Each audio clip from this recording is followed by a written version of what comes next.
Coming up on First at 4, efforts continue to clean up and restore historical documents damaged by floodwaters a year and a half ago. Plus, how the Michigan primary results could tell us a lot about the upcoming general election. Plus, we are much cooler for the middle of the week. Those details coming up as Mountain News First at 4 starts now. Dedicated to Eastern and Southern Kentucky, this is WYMT Mountain News First at 4. Good afternoon, I'm Steve Hensley. First at 4, folks with the Heinemann Settlement School are still working to clean archives damaged in the July 2022 flood. WYMT's Chandler Wilcox was in Heinemann today and has more on the process. There are several materials from decades of history in the mountains and beyond on these tables. Staff are working diligently to clean and preserve the historical archives. Some items damaged in the flood were stored in freezers to save time before the process began. Heinemann Settlement School archivist Sarah Insalaco says the freezers help stall bacteria growth on the materials. We had a whole bunch of stuff in this basement that was just not mud and sludge. It was sewage, it was gasoline, things like that. And with that becomes mold, bacteria growth, things like that that are very, very harmful to the human body as well as just the environment. Insalaco says they have began drying and cleaning the archives. She says it takes days, sometimes weeks, for the material to fully dry.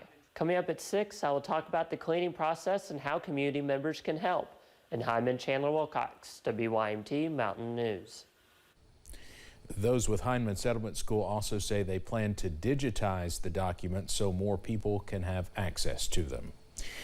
Well, it's been a historic day in the U.S. Senate as Mitch McConnell of Kentucky announces he will pass the baton of Republican leadership. One of life's most underappreciated talents is to know when it's time to move on to life's next chapter. Senator McConnell announcing he will step down as the Republican leader in November. He is the longest serving Senate leader in history. McConnell turned 82 last week. His aides say that the announcement is unrelated to his health. McConnell says he does plan to serve out the remainder of his Senate term, which ends in January 2027. Well, after some heavy showers and storms early this morning, we are tracking some drier and cooler weather as we go into this afternoon. Let's go to First Alert Pinpoint Doppler. And as you can see earlier this morning, that line of showers and storms pushing off to the south and east. The good news, though, at this hour, most of us are drier, as you can see on First Alert Pinpoint Doppler.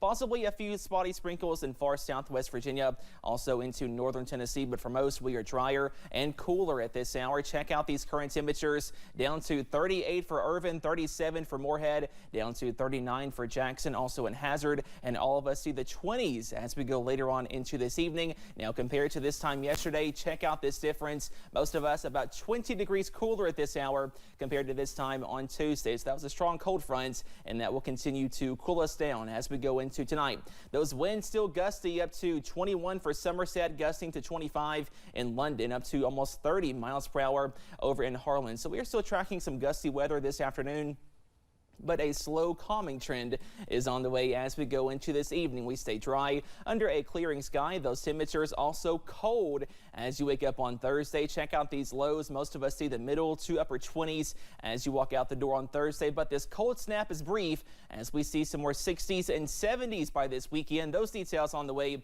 in just a few minutes. Steve? All right, Cameron, definitely a wild weather day with even some power outages across the region. We'll have more on that coming up tonight at 6. The Michigan primary results could tell us a lot about the upcoming general election. President Biden won yesterday's Democratic contest, but more than 100,000 Democrats voted uncommitted, many to protest his support of Israel's war in Gaza. On the Republican side, former President Trump won easily. CBS's Ed O'Keefe has the wrap-up from Detroit. And the middle class built the country. It's a win for President Biden in Michigan's Democratic primary, but the results signal discontent among Democrats over the president's foreign policy. The ballot option, uncommitted, earned more than 100,000 votes. I voted uncommitted because our president is not hearing our voices when we say that we want a ceasefire. At a watch party in Dearborn last night, uncommitted voters celebrated the results. Michigan has one of the highest concentrations of Arab Americans in the country, and many used their vote to protest the president's support of the war in Gaza. Because there's still a sense of betrayal amongst many residents and constituents across Dearborn and broadly speaking across Michigan. Dearborn Mayor Abdullah Hammoud was among the Democrats who voted uncommitted. So for you, voting uncommitted today doesn't necessarily mean voting against the president in November? I think for me, voting uncommitted today is sending a message of we're trying to hold our elected official accountable. In Michigan's Republican primary, former President Donald Trump thanked voters last night for his win after taking aim earlier in the day at his GOP opponent. Nikki's not even a factor. You know, she's become a joke. Despite another loss for former UN Ambassador Nikki Haley, she's remaining in the race, at least through next week's Super Tuesday contests, and said the Michigan results are a flashing warning sign for the former president after she received about a third of the vote. And if states like Colorado and Michigan and Minnesota want to start winning again, you have to have somebody on the ticket that can win a general election. Ed O'Keefe, CBS News, Dearborn, Michigan. Next up, Super Tuesday, with 16 states and 1 territory holding contests. It remains to be seen if a possible Israel-Hamas ceasefire deal may change the minds of those who sent a warning signal to the president last night. Meanwhile, President Biden is issuing an executive order today that focuses on protecting Americans' personal data.